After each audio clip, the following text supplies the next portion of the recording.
మంచి పాట పాడిచారా ఏదన్నా మంచిగా? ఇది ఎక్కడ పాట నాకు ఈ చాలా రోజులు పాటలు నాయుడు తగిలిరు. ఉద్యమ పాటన ఏదన్నా గద్దర్ పాట ఏదన్నా మంచి మొన్న వాడినావు కదా అక్కడ స్టేజ్ మీద. అరే అది ఏదో ఊపు వచ్చింది బాగా అన్న, నేను నాయుడు తగులుతున్నా పాటలు పాడమని. పాడరా అదేమో జనాలు కూడా ఎంటర్టైన్మెంట్ ఉంటుంది. అదేం లేదన్న, అట్లా ఏం లేదు. పాటలంటే ఒకటి వాడు. పాట అంటే నాకు ఇష్టమే. పాట అంటే పాట నాకు ఏముంటుందన్న,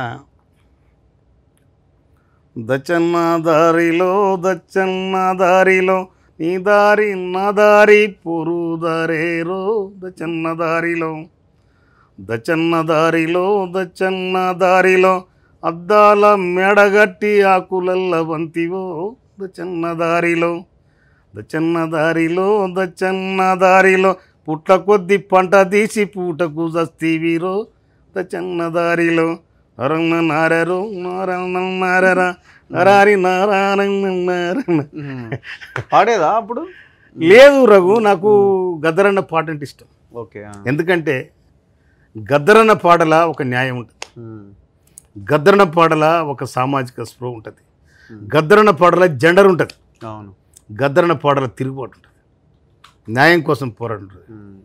ఆయన ఎవరు మన శంకర్ రాశను మా భూములు మాకేనని మరలబడ్డ రాగమా తిరగబడ్డ గానమా. ఇది ఈ 3 వచనాలే ఎంత మీనింగ్ ఉందో చూడండి. మా భూములు మాకేగా మా భూములు మాకేనని మరలబడ్డ రాగమా తిరగబడ్డ గానమా కదా. అవును, ఆ పోరాటం ఈ వర్డ్తోని ఉవ్వెత్తున ఎగిసిపడిన సందర్భాలు ఉన్నాయి.